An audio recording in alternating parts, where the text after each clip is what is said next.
gather more information, then we'll be prepared to respond accordingly. I'm not going to speculate, because I'm not going to opine on what I don't yet know, but we're going to find out exactly what happened here, and then we'll respond accordingly. Okay? Any questions? Have you been in touch with anyone in Cuba? And, I mean, what's your... Well, the authorities in Cuba, the border guard has constant contact with the Coast Guard, so they alerted them this morning. I was made aware of it at that time. Oftentimes in these incidents and things like this, the initial reports are incomplete, and then as the day has progressed, I think early this morning, certainly by 9 a.m. or 10 a.m. this time, maybe a little later our time here, I reached out and we began to look at it independently. We have various different elements of the U.S. government that are trying to verify elements of the story based on what's been provided to us now. I know that the Coast Guard has responded to the area, to the vicinity. I'll need to get more fidelity and understanding from them once I get on the airplane about what exactly they're looking for. I don't know who has possession of the vessel, which is the first thing we would want to have. We obviously want to have access to these people if they are American citizens or U.S. residents. But I'm not going to speculate now, because right now still a lot of the information that's out there is information that's been provided by the Cubans. We are going to verify that information independently and reach our own conclusions. So this was not U.S. government personnel? There was no U.S. government operation happening? No. Have you spoken to any Cuban officials about this? No. We haven't spoken directly about this now? No, I'm not going to comment about any conversations we've had on this topic. Suffice it to say, what it's important to be out there and everyone needs to know is that we're going to have our own information on this, and we're going to figure out exactly what happened. And there are a number of things that could have happened here. But I'm not even going to, I was about to say, I'm not even going to speculate as to what it could have been. It's a wide range of things. But suffice it to say, it is highly unusual to see shootouts in open sea like that. It's not something that happens every day. It's something, frankly, that hasn't happened with Cuba in a very long time.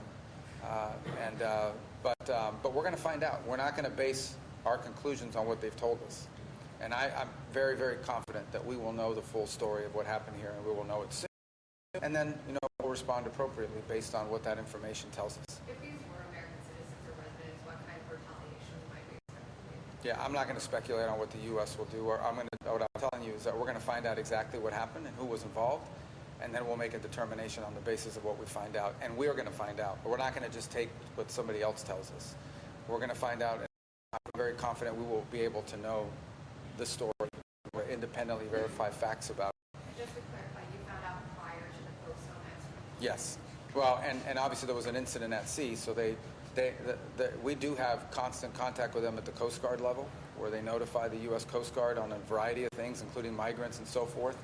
That there's these mill-to-mill, I guess, Coast Guard to Coast Guard channels that exist, and this reporting early on was fragmentary about an incident, but not the details.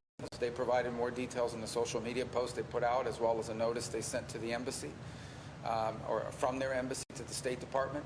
But in it is embedded all sorts of facts, or things that they claim to be facts, such as where the ship came from, where the boat came from, who was on it, what happened, and so forth. These are the things we're going to independently verify. And then, we'll present that to the policymakers in our country, including the president, and we'll make determinations based on the facts. Right now, we're still gathering facts. Do you have any reason to doubt their version, or is it just your... I have every reason to want our own information. Like, we don't generally make decisions in the United States on the basis of what the Cuban authorities are saying. Can you guys look at the oil announcement statement, the Treasury Department, Venezuela going to Cuba, the humanitarian reasons for private companies? Is this a shift in policy? What is the motivation? No, it's always been legal to sell to the private sector in Cuba. Okay, these would not be sales to the government. These would not be sales to the military-owned Gaesa, the company. These would be sales to a very small private sector that exists in Cuba. And that's always been legal. I mean, there are people that have a license to do that now. This would just expand to the numbers that could do it. Again, it would go to the private sector. The private sector in Cuba is quite small. It exists, but it's small. And it certainly, in and of itself, does not have the capacity to deal with the scale and scope of the challenges they're facing. But if the Cuban economy were a functioning economy, it would have a much larger private sector. And so what's clear is that, and I would say this, that the people of Cuba are suffering today. They've been suffering for a long time. They're suffering now, perhaps more than at any time in recent memory, perhaps in the history, since 1959. This is the worst economic climate that Cuba has faced. And it is the authorities there in that government who are responsible for that. They're the ones that have made decisions that have left Cuba vulnerable to the situation they're now in. Understand that Cuba has largely survived on the basis of subsidies. The Soviet Union gave them free things. When the Soviet Union collapsed, they went into a special period, which was disastrous for them. And then along came Hugo Chavez and bailed them out for a long time. When that sort of died off a little bit, the Maduro regime was providing them fuel, or they were providing them actually crude oil. Some percentage of that was refined and used domestically, and a large percentage of that was never even made it to Cuba. It was sold in the open market for cash to fund the regime and to fund the military-owned company. So the reason why Cuba's electricity grid was already in collapse, before Maduro was captured, it was already in collapse. The reason why things are as bad as they are is because they have an economic model that does not exist, that does not work, doesn't exist anywhere in the world. It is not functional. And the only way Cuba's going to have a better future is if it has a different economic model. Now, if you go back to President Trump's 2017 or 2018 executive orders on a new policy in Cuba, that policy was entirely designed in many ways to put the private sector and individual private Cubans, not affiliated with the government, not affiliated with the military, in a privileged position. The reason why those industries have not flourished in Cuba is because the regime has not allowed them to flourish.